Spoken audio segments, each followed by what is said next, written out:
स्वागत है दोस्तों आपका अपने यूट्यूब चैनल लर्न स्किल्स पे। अगर आपने हमारे चैनल लर्न स्किल्स को सब्सक्राइब नहीं किया तो सब्सक्राइब कर लें और उसके साथ में घंटी के बटन को भी दबा दें। चलिए आज का अपना टॉपिक शुरू करते हैं। पहला क्वेश्चन कौन सा है?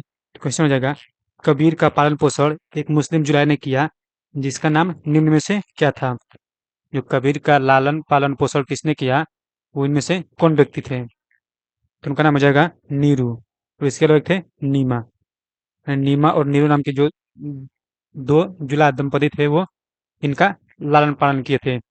बात करें कबीर के जीवन काल की, तो इनका जीवन काल कब से कब तक माना जाता है? तो जीवन काल माना जाता है 1398 से 1518 तक। 1398 ईस्वी से 1518 ईस्वी तक। कबीर का कबीर के नाम पर एक संप्रदाय चलती है। क्या चलती है? संप्रदाय, जिसका नाम है कबीर पंथ। कबीर पंथ, जो कि कबीर के द्वारा एक उनके नाम पर इस संप्रदाय चलती है। चलिए अब अगला क्वेश्चन देखते हैं। संगम साहित्य किस भाषा में लिखा गया है? ये संगम साहित्य वो इनमें से किस भाषा में लिखा गया है? तो लिखा गया है तमिल भाषा में। इसका आंसर हो जाएगा ऑप्शन ए। इस संगम साहित्य में कौन कौन सी संस्कृति आती हैं? तो एक थे चोल, चेर और इसके अलावा एक थे पांड्य। ये इन तीनों की साहित्य इसमें आती हैं। बात करें संगम साहित्य के कुछ प्रमुख ग्रंथों की, तो इनके ग्रंथ ग्रंथ कौन कौन से हो जाएंगे? बात करें ग्रंथों की, तो इनके ग्रंथ हो जाएंगे तोलकाप्पियम, तोलकाप्पियम। इसके अलावा एक आता है जैविक चिंतामणि। इसका आता है जैविक चिंतामणि। इसके होता है मणि मेखले। इसके अलावा होता है शिल शिल्पकाधिकारम। इसके अलावा हो जाएगा शिल्पाधिकारम। शिल्पाधिकारम।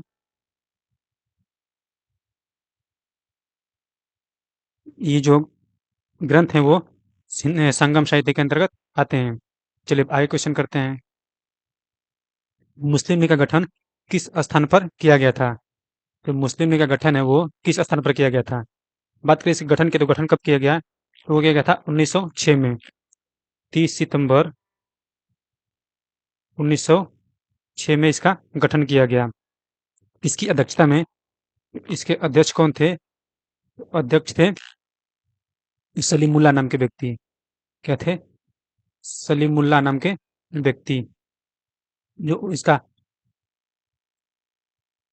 गठन हो जाएगा, तो गठन हो जाएगा पेशावर में। Option D Peshawar. मतलब इसके पहले अधिवेशन की अध्यक्षता किसने की? प्रथम अधिवेशन की अध्यक्षता प्रथम अधिवेशन की अध्यक्षता तो किसने की थी? मुश्ताक हुसैन ने। प्रथम अधिवेशन की अध्यक्षता किसने की? व्यक्ति थे मुश्ताक हुसैन। इसको वकार उल मुल्क का नाम से जाना जाता है। वकार उल मुल्क के नाम से भी जाना जाता है इनको। चलिए अगला देखते हैं अब। महान विद्वान अश्वघोष किस शासक का समकालीन था? जो अश्वघोष था इनमें से किस शासक के समकालीन था? जिसका आंसर हो जाएगा कनिष्क। ऑप्शन सी, जो महान विद्वान अश्वघोष था वो कनिष्क के शासक का समकालीन था। ये कनिष्क क्या थे? तो एक राजकवि थे। ये क्या थे? राजकवि। बात करें इनकी रचनाएं की, तो इनकी रचनाएं कौन कौन सी हो जाएंगी? बात करें कनिष्क के रचनाएं की, तो रचनाएं हैं बुद्धचरित। कौन सी हो जाएगी? बुद्धचरित। इसके बाद है सौंदारंद। सौंदारंद। इसके बाद है साड़ीपुत्र करण। साड़ीपुत्र प्रकरण। ये क्या है? इनके रचनाएं हैं। इनमें से ये जो दो हैं, बुद्धचरित और सौंदारंद, ये क्या है? ये महाकाव्य हैं। ये महाकाव्य हैं। बात करें साहित्य प्रकरण की, तो ये क्या हो जाएगा? ये हो जाएगा नाटक ग्रंथ। ये क्या है? ये नाटक ग्रंथ है। चलिए अगला देखते हैं अब।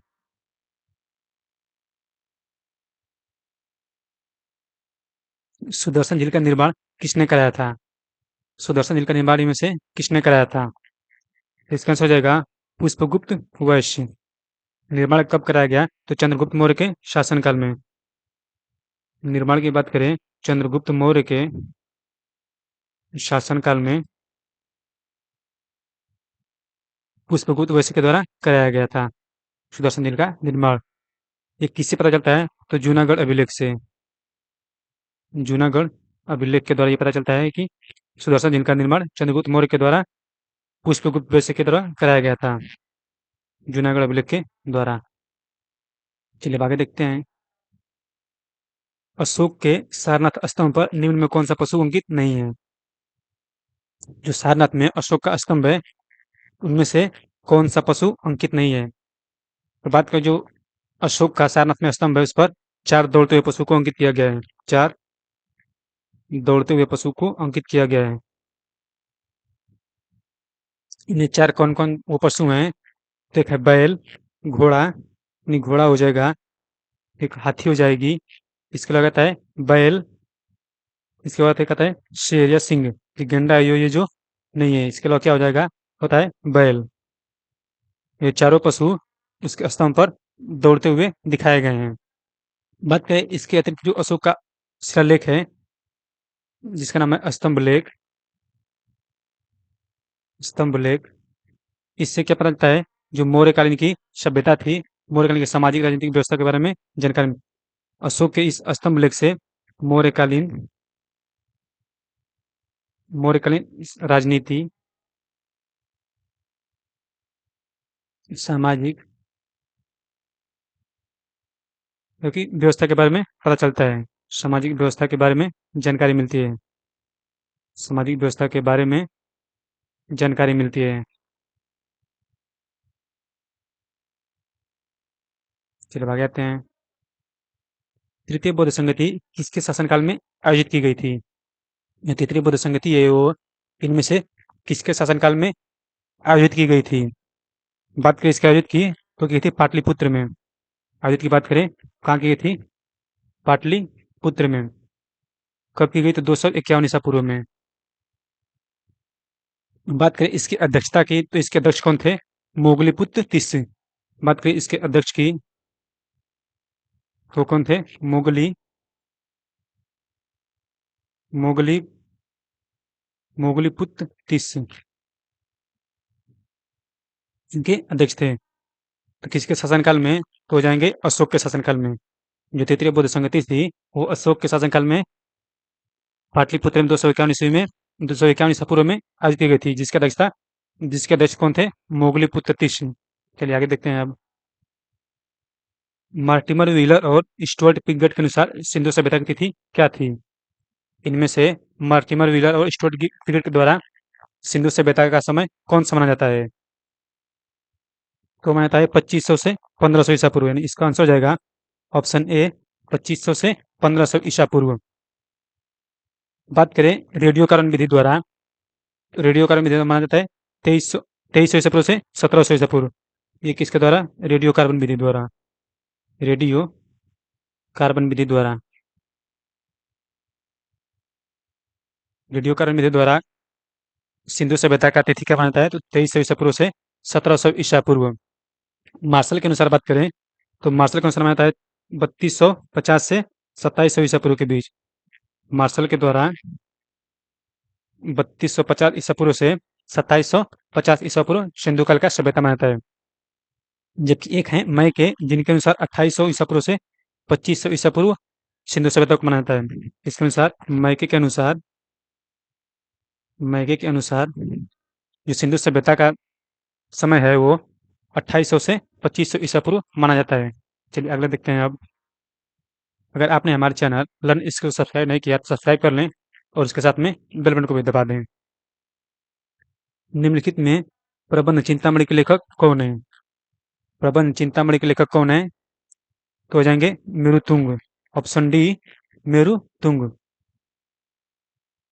इसकी स्थापना कब की गई थी? इसकी रचना कब की गई थी प्रबंध चिंतामणि की? तो की गई थी 1305 ईस्वी में। रचना की गई थी 1305 ईस्वी में। ये जो ग्रंथ है ये जैन ये क्या है? जैन धर्म का तो जैन साहित्य का महत्वपूर्ण अंग है। ये जो प्रबंध चिंतामणि ग्रंथ है वो जैन साहित्य का जैन साहित्य का महत्वपूर्ण अंग है।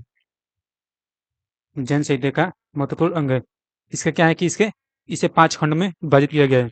बात करें इसके खंड की तो इसे 5 खंडों में विभाजित किया गया है।